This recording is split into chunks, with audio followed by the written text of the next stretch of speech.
자, 유트립 센터장 2024년 마지막 라이브 방송 스타트해 보도록 하겠습니다. 시장에 굉장히 많은 일들이 있었습니다. 11월 30일 이제 올 한 해도 얼마 남지 않았습니다. 거의 한 25시간 뒤면은 1월 1일 2025년 또 새로운 한 해가 찾아오는데 다들 이번 올해 수고 많으셨습니다. 저도 진짜 이번 연도가 굉장히 좀 투자에 있어서 굉장히 좀 많은 그런 일들이 있었던 한 해였던 것 같아요. 뭐 지금 나스닥도 거의 사상 최고치를 달리고 있고, 그리고 뭐 비트코인도 뭐 10만 불을 좀 돌파를 하질 않나. 트럼프 대통령이 또 한 번 당선이 돼서 쇼크를 시장에 새로운 또 바람을 그렇게 불러일으키고, 진짜 되게 다양했던 것 같아요. 국내 시장도 뭐 원달러 환율이 거의 뭐 한 1,500원까지 또 이렇게 거의 근처까지 이렇게 뛰어오르는 그런 상황이기도 했고, 진짜 투자에 있어서 굉장히 스펙타클했던 또 한 해였던 것 같습니다. 예, 내년은 어찌 보면은 올해보다 또 투자하기 더 쉬운 그런 한 해가 되지 않을까, 저는 그렇게 생각을 해요. 그 이유에 대해서는 뭐 오늘 프리장 그리고 오늘 제가 설명드릴 내용에도 좀 담겨 있다라고 생각을 해요. 일단은 제가 지난주에 너무 이야기 드리고 싶었던 내용들이 하나가 있어요. 바로 매파 파월. 이 내용 때문에 내년에 투자하기가 어떻게 보면 더 좋아질 수도 있다라고 제가 이야기를 했습니다. 뭐 물론 이거는 주식이나 현물을 이야기를 드리는 건 아니에요. 주식과 현물을 이야기 드리는 게 아니라 우리가 투자하고 있는 현재 파생 시장에서는 어찌 보면 방향성이 뚜렷한 게 좋다라는 거죠. 이번에 여러분들이 한번 상승장에서 한번 느껴봤을 거예요. 시장이 한쪽 방향으로만 쭉 가게 되면 포지션을 잡는 것 자체가 굉장히 편하고, 우리가 어떻게 보면은 포지션을 매도나 매수나 둘 중 하나를 잡았을 때 매수 쪽으로 기울어질 확률이 높다라는 거죠. 그렇게 봤을 때 이번에 이제 내년에 제롬 파월이 시사했던 이야기가, 내년에는 어찌 보면 하락을 조금 어느 정도 고점에 있는 나스닥이 조정을 받을 수 있는 그런 신호가 좀 나오지 않았나, 이렇게 생각을 합니다. 지지난주죠.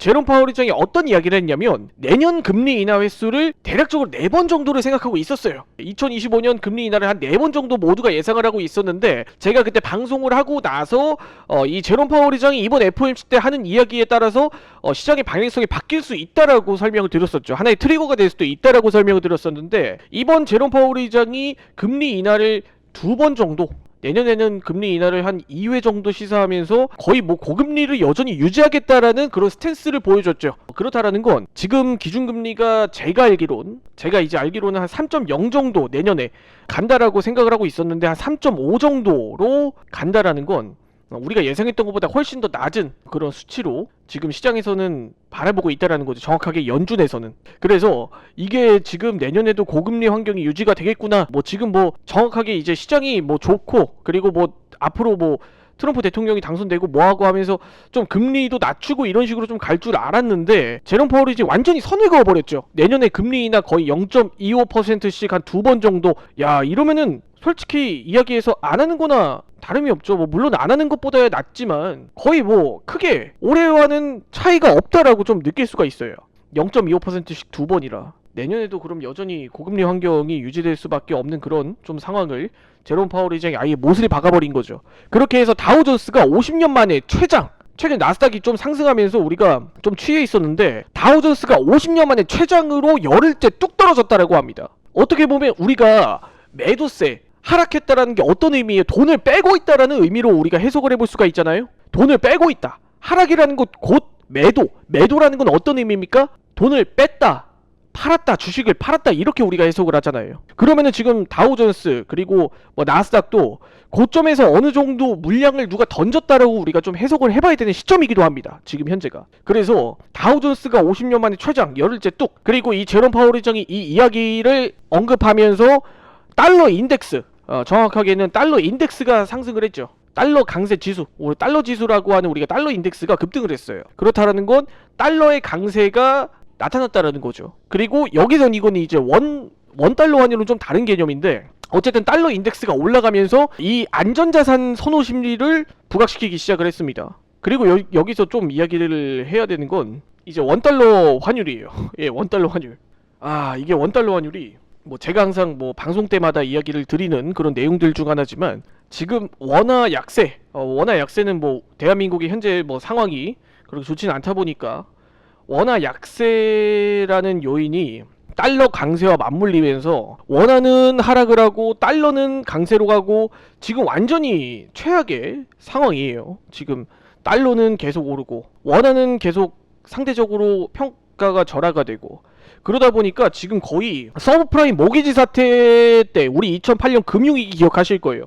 2008년 서브프라임 모기지 사태 때보다 더 심각한 상황이 지금 환율에서 나타나고 있다라는 겁니다. 제가 이 이야기를 좀 드리고 싶은 게 적어도 지금 상황에서는 국내 주식을 건들기가 사실 제일 어려워요. 예, 지금은 국내 주식 같은 거 건들 시기가 아닙니다. 지금은 완전히 수출도 박살나고 지금 원달러 환율이 이렇게 올라가면 이제 실적 박살나는 기업들 수두로 빽빽하게 나올 거예요.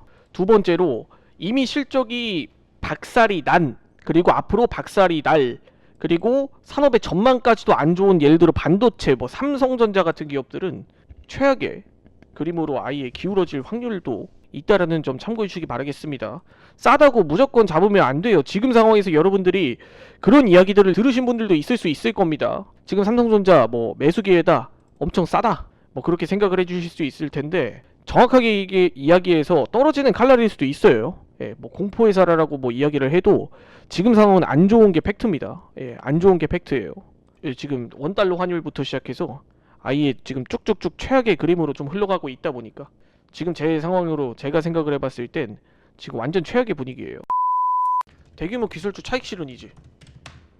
자, 본장 스타트. 자, 음봉? 그래, 매도 한번 따라가 보자. 자, 그렇지. 150불, 200불. 자, 그렇지. 몰라, 난 그냥 200불 구간 오면 오늘 깔끔하게 먹고, 나도 모르겠어. 오늘 연말 앞두고 있는 그런 시장이다 보니까 나도 공격적으로 막 그렇게 공격적으로 막 들이받고 부딪히고 하고 매매하고 싶진 않아. 나도 오늘 그렇게 한다고 해도 뭐 먹을 것도 사실 없는 그런 구간이기도 하고, 일단 이 현물들은 전체적으로 다 쭉쭉 밀려나고 있는 그런 상황. 자, 그렇지. 수익권 전환. 아이고 참 진짜 왜 그래 왔다 갔다 왜 왔다 갔다 그러니. 막 그렇게 쏘아 올리려는 그런 심리 의지가 강하진 않아요. 자, 그치. 190불, 200불, 290불. 자, 300불 컷.